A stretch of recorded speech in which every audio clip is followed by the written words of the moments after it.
O som do ar-condicionado central era o único ruído na sala de vidro. Um zumbido baixo e constante que parecia vibrar dentro dos dentes de Arthur.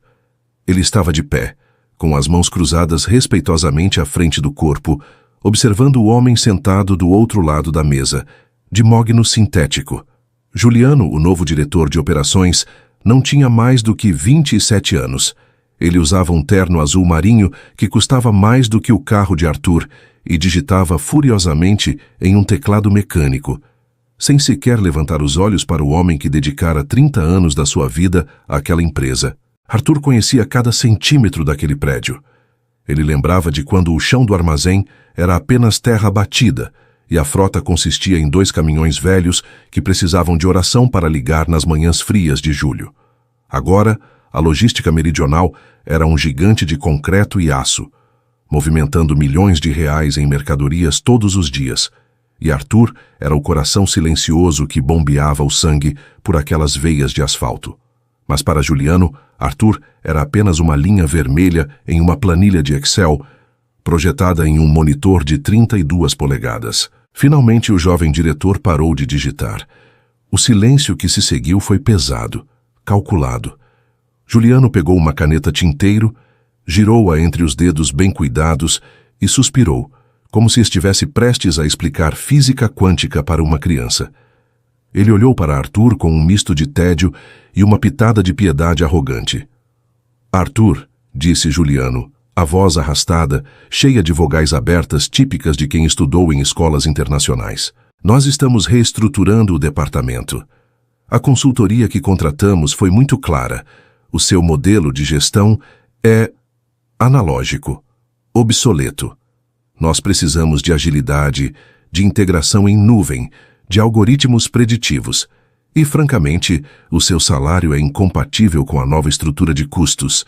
Você entende, não entende? É apenas matemática. Arthur não piscou. Ele sentiu um nó apertar em seu estômago, mas seu rosto permaneceu impassível. Uma máscara de pedra esculpida por 3 décadas de crises, greves de caminhoneiros e prazos impossíveis. Ele ajustou levemente o colarinho da camisa social, que já tinha visto dias melhores. O senhor está me demitindo, doutor Juliano. A voz de Arthur saiu firme, sem tremer, preenchendo o espaço asséptico da sala. Juliano fez uma careta, como se a palavra demissão fosse vulgar demais. Estamos descontinuando a sua posição, corrigiu ele, voltando a olhar para a tela. O RH já preparou o pacote de desligamento. É generoso, considerando as circunstâncias. Você deve esvaziar sua mesa imediatamente. Quero a sala limpa antes do almoço. A nova equipe de gestão de dados vai ocupar aquele espaço. Ah, e Arthur, deixe o crachá e as chaves do carro da empresa na recepção. Arthur assentiu lentamente. Não houve gritos, não houve súplicas. Ele sabia que argumentar com alguém como Juliano era como tentar ensinar poesia para uma calculadora. A decisão já tinha sido tomada em uma sala de reuniões com ar-condicionado, por pessoas que nunca tinham sentido o cheiro de óleo diesel ou apertado a mão de um motorista cansado às 3 da manhã. Se você também sente o sangue ferver com esse tipo de arrogância, com essa frieza de quem acha que números valem mais que pessoas, já se inscreve no canal. Aqui nós mostramos como o mundo dá voltas e como a justiça às vezes tarda, mas não falha. Arthur deu as costas e caminhou até a porta de vidro. A mão dele parou na maçaneta fria de metal. Ele olhou para trás uma última vez. Juliano já estava ao telefone, rindo alto sobre a reserva de um restaurante japonês para o jantar. A insignificância de Arthur para aquele homem era a maior ofensa de todas. Ele saiu da sala e caminhou pelo corredor acarpetado até sua mesa, que ficava estrategicamente posicionada com vista para o pátio de carregamento. As paredes do seu cubículo não tinham fotos de família, nem calendários com gatinhos. Tinham mapas rodoviários do Brasil, cheios de anotações, alfinetes e linhas traçadas à caneta. Arthur pegou uma caixa de papelão vazia que estava no chão. Ele começou a colocar seus pertences dentro, movendo-se com a precisão metódica de quem sabe que está sendo observado. Uma caneca lascada que ganhou de um cliente há 15 anos, um grampeador pesado de metal, um porta-retratos virado para baixo. E então ele parou, Sua mão repousou sobre o objeto mais importante daquela mesa. Não era o computador de última geração, nem o telefone IP cheio de botões luminosos. Era um caderno.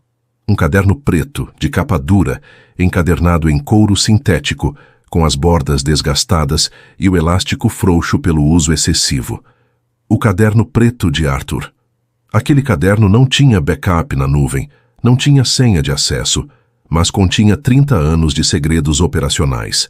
Nele estavam os números de celulares pessoais dos chefes de alfândega, que não atendiam números desconhecidos. Estavam os nomes das esposas dos líderes sindicais e as datas de aniversário de seus filhos. Estavam os códigos não escritos de conduta das estradas, as rotas alternativas que o GPS não mostrava, porque passavam por propriedades privadas, onde só os caminhões da Meridional tinham permissão para entrar, graças a favores que Arthur fizera décadas atrás. Ali estava a lista negra de postos de gasolina que adulteravam combustível. A lista de mecânicos de beira de estrada que podiam consertar um eixo quebrado em 2 horas num domingo de chuva. Aquele caderno era o sistema operacional da empresa. Mas Juliano achava que o sistema era o software que custara 2 milhões de reais e que travava toda vez que chovia. Arthur colocou o caderno dentro da caixa, bem no fundo, debaixo de um casaco velho. Nesse momento, a sombra de Juliano apareceu na entrada do cubículo. Ele estava encostado na divisória, com um sorriso de canto de boca, segurando um copo de café expresso. Já está indo, Arthur? Ótimo. Eficiência, eu gosto disso. Juliano apontou com o queixo para a caixa. Só lembrando, qualquer documento, relatório ou dado que pertença à empresa deve ficar. Propriedade intelectual, você sabe. O contrato é claro. Arthur levantou a caixa. O peso era familiar. Aqui só tem itens pessoais, Dr. Juliano. Minha caneca, meu casaco. E minhas anotações pessoais. Juliano estreitou os olhos tentando ver dentro da caixa, mas o casaco cobria tudo. Ele deu de ombros, desinteressado. Tanto faz. O servidor tem cópia de tudo o que importa. Pode ir. O segurança vai te acompanhar até a saída. Procedimento padrão. Arthur sentiu o olhar de dezenas de funcionários queimando em suas costas enquanto atravessava o escritório Open Space. O silêncio era absoluto. Telefones tocavam e ninguém atendia. Todos olhavam. A secretária, Dona Maria, tinha lágrimas nos olhos e levou a mão à boca. O estagiário que Arthur ensinara a fazer planilhas abaixou a cabeça, envergonhado. Eles sabiam. Eles sentiam o peso da injustiça pairando no ar como uma nuvem tóxica. Quando Arthur chegou ao armazém, o efeito foi ainda mais visceral. O barulho das empilhadeiras cessou. Os motoristas, homens grandes com mãos sujas de graxa e rostos curtidos pelo sol, desceram de suas cabines. O seu Geraldo, o motorista mais antigo da casa, tirou o boné. Não houve palavras. Apenas um corredor humano de respeito se formou até a saída. Eles sabiam que a alma da empresa estava saindo pela porta, carregando uma caixa de papelão. Arthur caminhou de cabeça erguida. Ele não olhou para trás. Ele passou pela guarita, entregou o crachá ao segurança, que o recebeu com as 2 mãos e murmurou: sinto muito. Seu Arthur, que Deus o abençoe. Ao chegar no seu carro pessoal, um sedã prateado de 10 anos atrás, Arthur colocou a caixa no banco do passageiro. Ele se sentou ao volante e respirou fundo. O cheiro de estofado velho e poeira o acalmou. Ele olhou para o prédio espelhado da logística meridional uma última vez. O sol do meio-dia refletia nos vidros, tornando o edifício uma fortaleza impenetrável e brilhante. Eles acham que compraram uma máquina. Arthur sussurrou para si mesmo ligando o motor. Mas eles esqueceram de quem tem a chave de ignição. Ele engatou a primeira marcha e saiu devagar. Ele não ia correr. Ele tinha todo o tempo do mundo agora. Ele ia para casa, regar suas plantas, ouvir seus discos de vinil e esperar. Porque Arthur sabia de uma coisa que Juliano, com todo o seu MBA e seus algoritmos, ignorava. A logística não é feita de caminhões e softwares. É feita de pessoas, favores e confiança. E a confiança acabara de sair do prédio levando um caderno preto. As primeiras 48 horas foram de uma calmaria enganosa. Na sede da empresa, Juliano celebrava a nova era de eficiência. Ele mandou derrubar as paredes do cubículo de Arthur e instalou uma mesa de pebolim no lugar para descontrair a equipe. O sistema automatizado piscava luzes verdes nos painéis. Tudo parecia perfeito. Os caminhões saíam, as cargas eram registradas. Juliano chegou a comentar na reunião de diretoria que a transição fora mais suave do que esperava, provando que Arthur era, de fato, um peso morto desnecessário. Mas a entropia é uma força poderosa, e ela estava apenas esperando o momento certo para agir. Começou na manhã de quarta-feira. Um carregamento crítico de insumos hospitalares, avaliado em R$400 mil, estava parado na fronteira estadual. O sistema mostrava o status em trânsito, mas o GPS do caminhão indicava que ele estava parado há 6 horas no pátio de fiscalização. Juliano foi alertado por um assistente nervoso. "É só ligar para o despachante", disse Juliano sem tirar os olhos do seu almoço vegano. "Mande eles liberarem. Diga que é da logística meridional." O assistente engoliu em seco. "Senhor, nós ligamos." O fiscal de plantão disse que há uma irregularidade na guia de recolhimento do imposto estadual. "Uma nova lei que entrou em vigor ontem."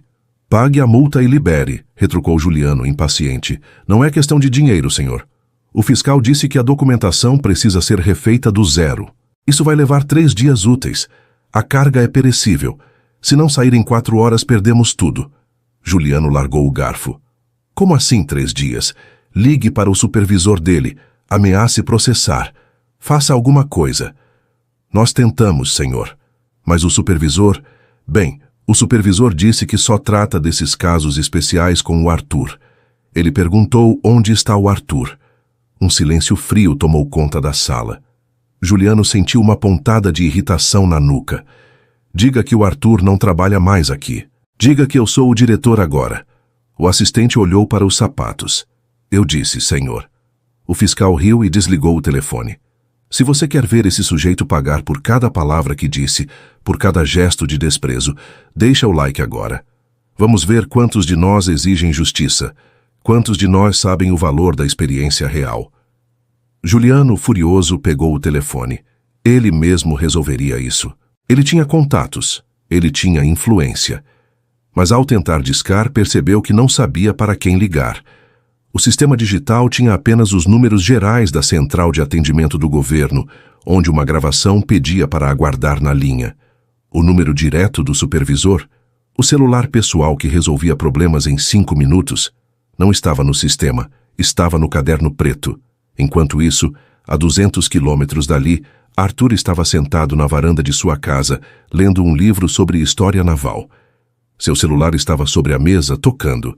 Era um número da empresa.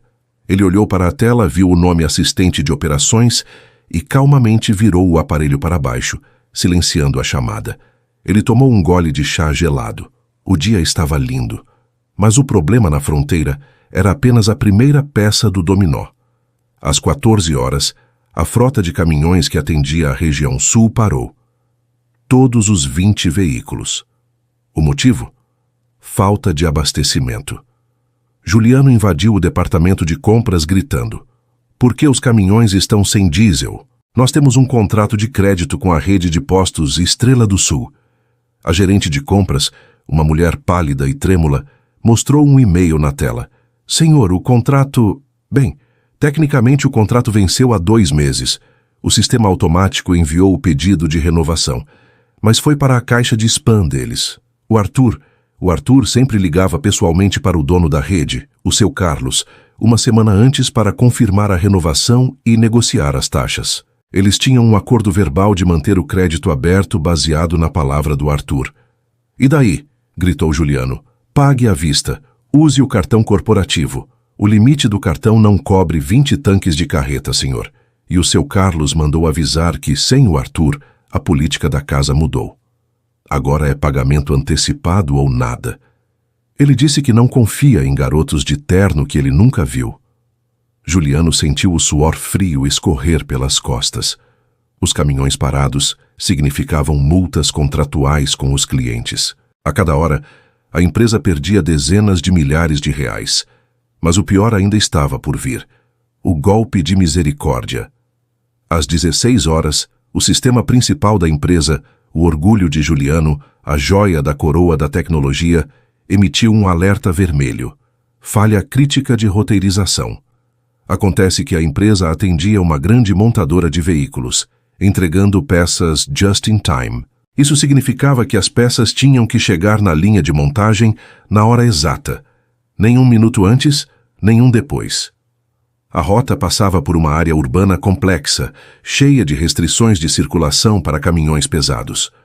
O software de R$ 2 milhões traçou a rota baseada nos mapas oficiais da prefeitura. O que o software não sabia, mas que estava anotado na página 42 do caderno preto, com tinta azul, era que toda quarta-feira, das 15 às 18 horas, a prefeitura fechava a avenida principal para uma feira livre não oficial, tolerada pelas autoridades locais. O software mandou 10 carretas para lá. O resultado foi o caos absoluto. 10 carretas da logística meridional presas em ruas estreitas, bloqueadas por barracas de frutas e pastel. O trânsito da cidade parou. A polícia foi chamada. A TV local mandou um helicóptero. As imagens ao vivo mostravam o logo da empresa estampado nos baús dos caminhões, cercados por feirantes furiosos jogando tomates nos para-brisas. O telefone da sala de Juliano tocou. Não era um assistente. Não era um cliente. Era o presidente do conselho, o dono majoritário da empresa, um homem que raramente ligava. Juliano atendeu, a mão tremendo tanto que quase derrubou o aparelho. Alô? Juliano, a voz do outro lado era baixa, perigosamente calma. Por que a diretora da montadora acabou de me ligar dizendo que a linha de produção deles parou por falta de peças? Você tem ideia de quanto custa 1 minuto de linha parada? Eles vão nos multar em milhões. Eles estão ameaçando cancelar o contrato global. O que está acontecendo? Senhor, é um problema sistêmico. O algoritmo não previu a variável da feira livre. É uma anomalia estatística. Juliano gaguejava, usando as palavras que sempre funcionaram nas apresentações de PowerPoint, mas que agora soavam vazias e ridículas. Eu não quero saber de algoritmos, gritou o presidente, perdendo a calma. Eu quero saber como isso nunca aconteceu em 30 anos. Onde está o Arthur? Coloque o Arthur na linha agora. Ele resolve isso em 10 minutos. Arthur, ele não está mais na empresa, senhor. Eu o desliguei na segunda-feira, como parte da reestruturação de custos. Houve um silêncio do outro lado da linha que durou uma eternidade. Foi um silêncio mais aterrorizante do que os gritos. Você demitiu o Arthur, o homem que construiu essa operação, sem me consultar? Era para otimizar? Cale a boca, cortou o presidente. Você tem 1 hora para consertar isso. Se a montadora cancelar o contrato, você não vai ser apenas demitido. Eu vou garantir que você nunca mais gerencie nenhuma barraca de limonada neste país. Traga o Arthur de volta. Agora. A linha ficou muda. Juliano estava pálido como um fantasma. Ele olhou para o relógio. 1 hora. Ele pegou o celular pessoal e procurou o número de Arthur nos arquivos do RH. Suas mãos suavam tanto que a tela touch não respondia direito. Arthur estava na cozinha, preparando o jantar. O cheiro de refogado de cebola e alho enchia a casa. O celular tocou novamente. Desta vez era o número pessoal de Juliano. Arthur deixou tocar 3 vezes antes de atender. Alô? A voz de Arthur era calma, serena. Arthur? Graças a Deus, é o Juliano. Escuta, nós temos um problema. Um pequeno contratempo. Quem fala? Perguntou Arthur, fingindo não reconhecer. É o Juliano, o diretor da logística meridional. Arthur, precisamos de você. Agora, está um caos. A montadora parou, os caminhões estão presos na feira, a carga hospitalar vai estragar. Você precisa vir aqui. Doutor Juliano, disse Arthur lentamente.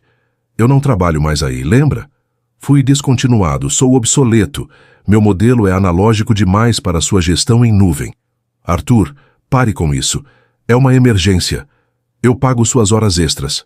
Venha agora. A voz de Juliano subiu uma oitava, beirando o pânico histérico. Arthur sorriu. Ele desligou o fogo da panela.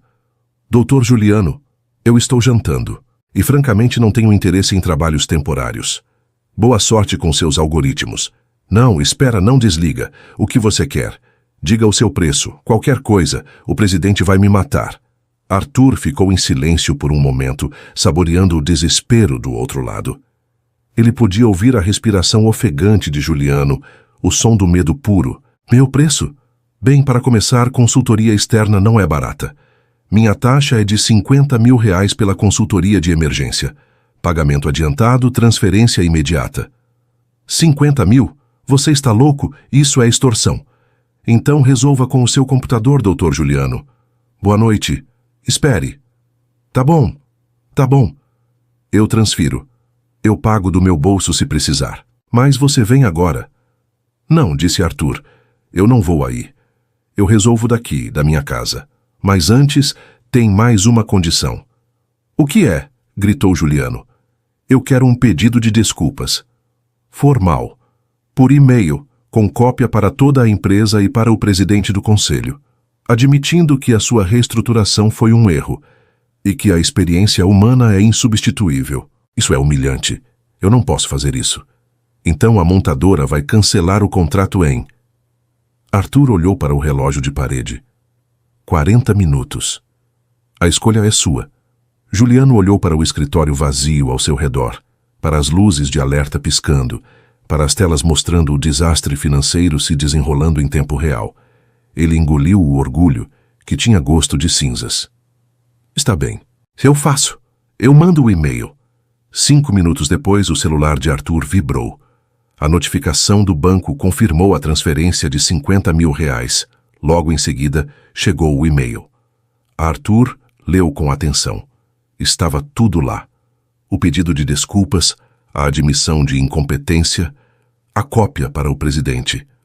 Arthur abriu o caderno preto na página 42. Ele pegou o telefone fixo e discou um número que sabia de cor. Alô, Sargento Peixoto? É o Arthur. Tudo bem com o senhor? E a coluna? Que bom. Olha só, tem uns caminhões presos na feira da Avenida Central. É, eu sei. A rapaziada nova fez besteira. O senhor poderia dar uma força? Liberar o contrafluxo na rua de trás por 20 minutos? Eu fico te devendo aquele uísque que o senhor gosta. Maravilha. Obrigado, meu amigo. Ele desligou e discou outro número. Carlão? É o Arthur. Desculpa a confusão do diesel. O menino lá não sabe de nada. Libera o combustível para a frota. A empresa vai pagar com juros, pode cobrar a taxa de emergência que você quiser. Eles têm dinheiro. Pode liberar? Obrigado, Carlos. Manda um abraço para Patrícia. Em 15 minutos, Arthur fez 4 ligações. O nó que paralisava uma empresa multinacional foi desfeito por um homem sentado na cozinha, usando um caderno de papel e relacionamentos construídos ao longo de uma vida. Na tela de Juliano, os ícones vermelhos começaram a ficar verdes. Os caminhões começaram a se mover. A linha de produção da montadora voltou a rodar. O sangue voltou a circular nas veias da empresa. Mas o estrago para Juliano era irreversível. O presidente leu o e-mail. Ele viu o custo da paralisação. Ele viu o valor da transferência para a conta de Arthur. Na manhã seguinte, quando Arthur chegou à empresa, convidado pessoalmente pelo presidente para uma reunião, a sala de vidro estava vazia. As coisas de Juliano tinham sido colocadas em uma caixa. Ele fora demitido, descontinuado por incompetência operacional grave. O presidente ofereceu o cargo de diretor de operações para Arthur, com o dobro do salário e carta branca para gerir o departamento. Arthur recusou. Eu agradeço, senhor presidente, mas eu descobri que gosto da minha aposentadoria. Gosto de cuidar do meu jardim. No entanto, aceito ficar como consultor sênior. Trabalho 3 dias por semana, 4 horas por dia, e ninguém toca no meu caderno. O presidente aceitou sem hesitar. Arthur caminhou pelo corredor de volta ao seu antigo posto. A mesa de Pebolim tinha sumido. Sua mesa antiga estava lá. Os funcionários se levantaram e aplaudiram. Não foi um aplauso protocolar. Foi um aplauso de alívio, de gratidão, de reconhecimento. Arthur sentou-se, abriu a gaveta e tirou o caderno preto de dentro da pasta. Ele alisou a capa desgastada com carinho. Ele olhou para a sala, para as pessoas trabalhando, para a vida acontecendo. Ele sabia que tecnologias vêm e vão, que diretores arrogantes sobem e caem, mas que o respeito, a competência e a lealdade são as únicas moedas que nunca perdem valor. Ele abriu o caderno, pegou sua caneta e escreveu uma nova linha na página de observações. Nunca subestime o poder de quem conhece o caminho das pedras. Agora eu te pergunto, você teria aceitado as desculpas dele? Você teria voltado para salvar a empresa ou teria deixado tudo queimar até o fim? Digite sim ou não nos comentários e me diga o porquê. Quero ler a opinião de cada um de vocês. A justiça foi feita, mas a lição foi aprendida? Até a próxima história.